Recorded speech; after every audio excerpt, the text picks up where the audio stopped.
রূপপুর পারমাণবিক বিদ্যুৎ কেন্দ্রে জ্বালানি ইউরেনিয়াম লোডিংয়ের মধ্য দিয়ে বাংলাদেশের জ্বালানি ইতিহাসে সূচিত হল এক নতুন অধ্যায়।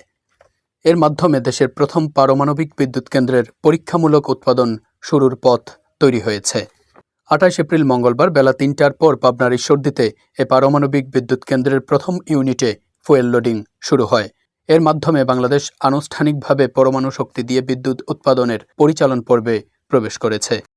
প্রকল্পের ইনচার্জ রুহুল কুদ্দুস জানান, রাশিয়ার বিশেষজ্ঞদের সহায়তায় এবং দেশীয় দক্ষ প্রকৌশলীদের তত্ত্বাবধানে রিয়েক্টর করে ১৬৩টি ফুয়েল অ্যাসেম্বলি স্থাপন করা শুরু হয়েছে।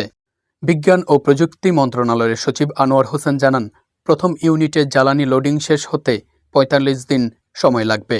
জুলাইয়ের শেষে অথবা আগস্টের শুরুর দিকে প্রথম ইউনিট থেকে অন্তত ৩০০ মেগাওয়াট বিদ্যুৎ জাতীয় গ্রিডে যুক্ত হবে। আগামী বছরের শুরুতে প্রথম ইউনিট থেকে পূর্ণ সক্ষমতায় বিদ্যুৎ উৎপাদন সম্ভব হবে। এতে ১২০০ মেগাওয়াট নিরবিচ্ছিন্ন বিদ্যুৎ মিলবে। জ্বালানি প্রবেশ কার্যক্রমের উদ্বোধনী অনুষ্ঠানে উপস্থিত ছিলেন বিজ্ঞান ও প্রযুক্তিমন্ত্রী ফকির মাহবুব আনাম। তিনি বলেন, আজ ঐতিহাসিক মুহূর্ত। নিরাপত্তাকে সর্বোচ্চ গুরুত্ব দিয়ে প্রকল্পটির কাজ শুরু হয়েছে। পারমাণবিক বিদ্যুৎ কেন্দ্রের বিদ্যুৎ শুধু পাবনা নয়, দেশের আর্থসামাজিক উন্নয়নে ব্যাপক ভূমিকা রাখবে। আলোচনা শেষে অতিথিরা স্বয়ংক্রিয় সুইচ টিপে জ্বালানি লোডিং উদ্বোধন করেন।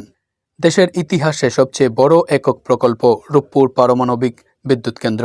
রূপপুর পারমাণবিক বিদ্যুৎ কেন্দ্র প্রকল্প বাস্তবায়ন করছে বিজ্ঞান ও প্রযুক্তি মন্ত্রণালয়ের আওতাধীন পরমাণু শক্তি কমিশন। এ প্রকল্পের আওতায় ১২০০ মেগাওয়াটের ২টি ইউনিট নির্মাণ করেছে রাশিয়ার ঠিকাদারি প্রতিষ্ঠান অ্যাটমস্ট্রয় এক্সপোর্ট।